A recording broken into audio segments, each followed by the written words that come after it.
Hello, it is VEDA Day 5, and for this video, I'm going to talk to you about another game I like to play. Uh, it's been a while since I played this one actually, but it's called Wizard School, and it's loosely inspired, I guess, by Harry Potter and other nerdy references.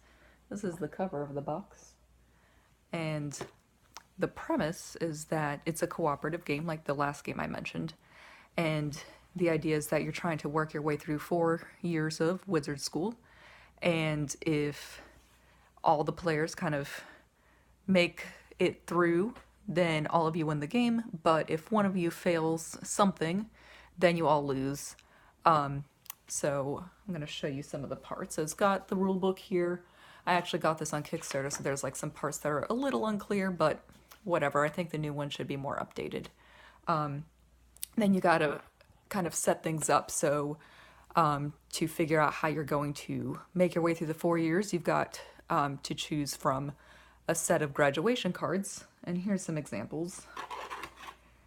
There's 4 different levels of each, so there's freshman, sophomore, junior, and senior year, and you can make the game as hard or as easy as you want. For example, the first time you play, you might just pick one graduation card, and it might just be the freshman year. And then as you go, you might decide you want to do one of each year, freshman through senior. You could do 4 senior level cards and make it really challenging. But this is an example of a freshman card. So you basically have them face down so that you randomly pick them. And then the back will have, if it's a freshman card, it'll have one little crystal ball. Here's an example of a sophomore card. And then the other side will have certain challenges that in order to go to the next grade level, you have to beat them. So this one's the heat wave.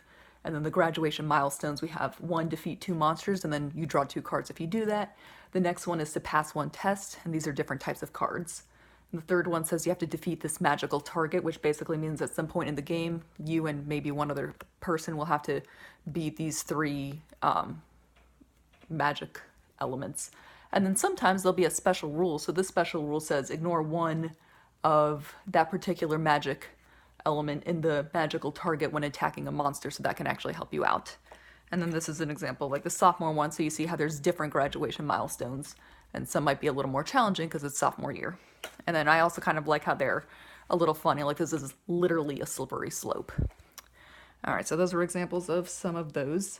And then also, as you're getting started, as a group, you want to choose your player cards, like the students that you are. So here's some examples of some of those. This is one of my favorite ones. This is Melissa. And so you see that she's got a signature spell, and then it says that she has an upperclassman goal, that when you hit that goal, you can flip the card over. And then she has like a different signature spell and then a special ability that's similar to what it was before. But so here's some other examples of students. We've got this girl, this kid, a little devil kid. So variety. They all have different signature spells that you can look at and kind of decide what might help you and your group accomplish certain things. And then some might be easier to flip over to upperclassmen as well. And then the other important thing at the beginning of the game is you've got this grading scale, and all of you put your little markers here at the A. And then throughout the game, certain things might happen that might require you to like lower your grade or raise your grade. And if any player ends up in the F, then everybody loses the game. And then it also comes with a little overview, and then there's a list of different actions that you can do. So when it's your turn, you can do different things from this list.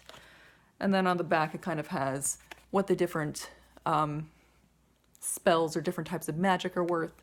And then down here, it kind of goes through how to finish a school year. So first, I'm going to read it for you. If a graduation card is completed, when you get through all the milestones, if you do them in order, you can get bonus cards, which is nice.